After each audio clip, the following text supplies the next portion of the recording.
I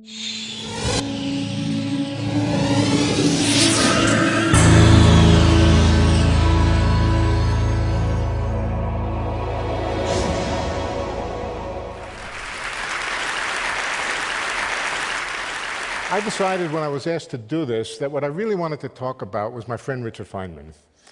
I was one of the fortunate few that really did get to know him and enjoyed his presence. And I'm going to tell you the Richard Feynman that I knew. I'm sure there are other people here who could tell you about the Richard Feynman they knew, and it would probably be a different Richard Feynman. Richard Feynman was a very complex man. He was a man of many, many parts. He was, of course, foremost a very, very, very great scientist. He was an actor. You saw him act. I also had the good fortune to be in those lectures up in the balcony. They were fantastic. He was a philosopher. He was a drum player. He was a teacher par excellence. Richard Feynman was also a showman, an enormous showman. He was brash, irreverent. He was full of macho, a kind of macho one-upsmanship. He loved intellectual battle. He had a gargantuan ego. But the man had somehow a lot of room at the bottom. And what I mean by that is a lot of room, in my case, I can't speak for anybody else, but in my case, a lot of room for another big ego. Well, not as big as his, but fairly big. I always felt good with Dick Feynman. It was always fun to be with him. He always made me feel smart. How can somebody like that make you feel smart? Somehow he did. He made me feel smart. He made me feel he was smart. He made me feel we were both smart, and the two of us could solve any problem, whatever. And in fact, we did sometimes do physics together. We never published a paper together, but we did have a lot of fun. He loved to win. When these little macho games that we would sometimes play, and he didn't only play them with me, he played them with all sorts of people, he would almost always win. But when he didn't win, when he lost, he would laugh and seem to have just as much fun as if he had won.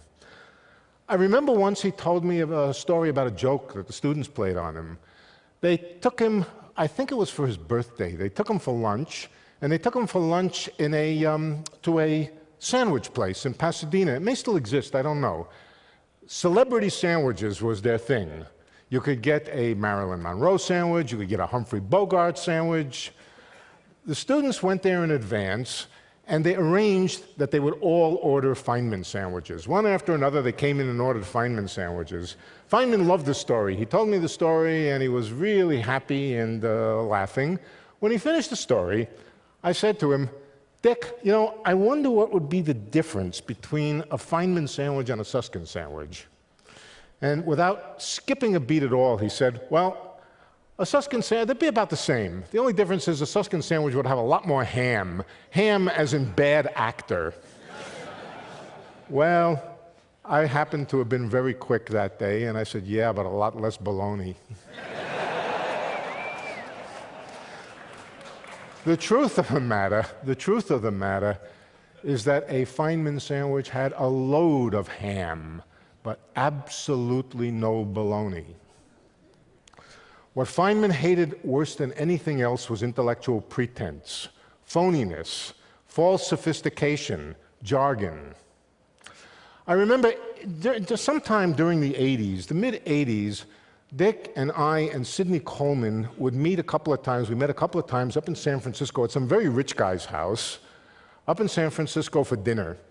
And the last time the rich guy invited us, he also invited a couple of philosophers. These guys were philosophers of mind. Their specialty was the philosophy of consciousness. And they were full of all kinds of jargon. I'm trying to remember the words. Monism, dualism, categories all over the place. I didn't know what those things meant, neither did Dick, and neither did Sidney for that matter. And what did we talk about? Well, what do you talk about when you talk about minds? One thing, there's one obvious thing to talk about. Can a machine become a mind? Can you build a machine that thinks like a human being, that is conscious? We sat around and we talked about this. We, of course, never resolved it, But the trouble with the philosophers is that they were philosophizing when they should have been scientifiphizing. It's a scientific question, after all. And this was a very, very dangerous thing to do around Dick Feynman. Feynman let him have it, both barrels, right between the eyes. It was brutal. It was funny. Ooh, it was funny. But it was really brutal. He really popped their balloon. But the amazing thing was, after Feynman had to leave a little early. He wasn't feeling too well. So he left a little bit early, and Sidney and I were left there with the two philosophers. And the amazing thing is, these guys were flying. They were so happy. They had met the great man. They had been instructed by the great man. They had an enormous amount of fun having their faces shoved in the mud. And it was something special. I realized there was something just extraordinary about Feynman, even when he did what he did. Dick, he was my friend. I did call him Dick.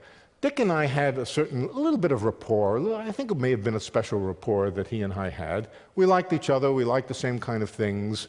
I also liked the kind of intellectual, sort of macho games. Sometimes I would win. Mostly he would win. But we both enjoyed them. And Dick became convinced at some point that he and I had some kind of similarity of personality. I don't think he was right. I think the only point of similarity between us is we both like to talk about ourselves. But he was convinced of this, and he was curious. The man was incredibly curious, and he wanted to understand what it was and why it was that there was this funny connection. And one day we were walking. We were in France. We were in Les Ouches. We were up in the mountains, 1976. We were up in the mountains, and Feynman said to me, he said, Leonardo. The reason he called me Leonardo is because we were in Europe, and he was practicing his French.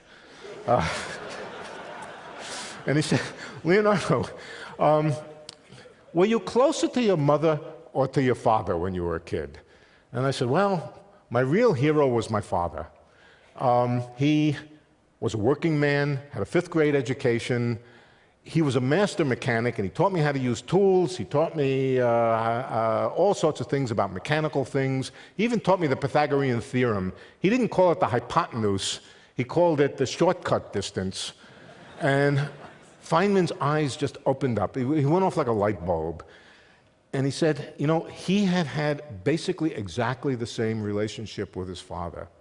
In fact, he had been convinced at one time that to be a good physicist, that it was very important to have had that kind of relationship with your father. I apologize for the sexist conversation here, but this is the way it really happened. He said he had been absolutely convinced that this was necessary, a necessary part of the growing up of a young physicist. Being Dick, he of course wanted to check this. He wanted to go out and do an experiment. So, well, he did. He went out and did an experiment. He asked all his friends that he thought were good physicists, was it your mom or your pop that influenced you? And to a man, they were all men, to a man, every single one of them said, my mother. There went that theory down the trash can of history. But he was very excited that he had finally met somebody who had the same experience with his father, with my father as he had with his father. And for some time he was convinced this was the reason that we got along so well. I don't know, maybe, who knows. But let me tell you a little bit about Feynman the physicist. Feynman's style, now style is not the right word. Style makes you think of the bow tie he might have wore or the suit he was wearing. There's something much deeper than that.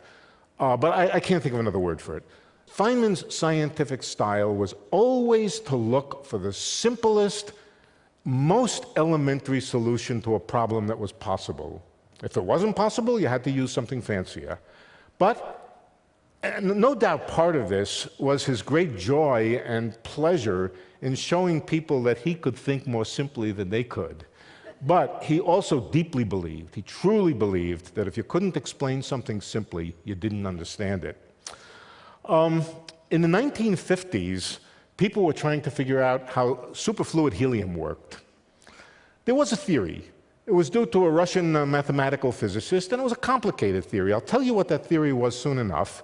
It was a terribly complicated theory full of very difficult integrals and formulas and mathematics and so forth. And it sort of worked, but it didn't work very well. The only way it worked is when the helium atoms were very, very far apart. The helium atoms had to be very far. And unfortunately, the helium atoms in liquid helium are right on top of each other. Feynman decided, as a sort of amateur helium physicist, that he would try to figure it out. And he had the idea, a very clear idea, he would try to figure out what the quantum wave function of this huge number of atoms looked like. He would try to visualize it, guided by a small number of simple principles. The small number of simple principles were very, very simple. The first one was that when helium atoms touch each other, they repel.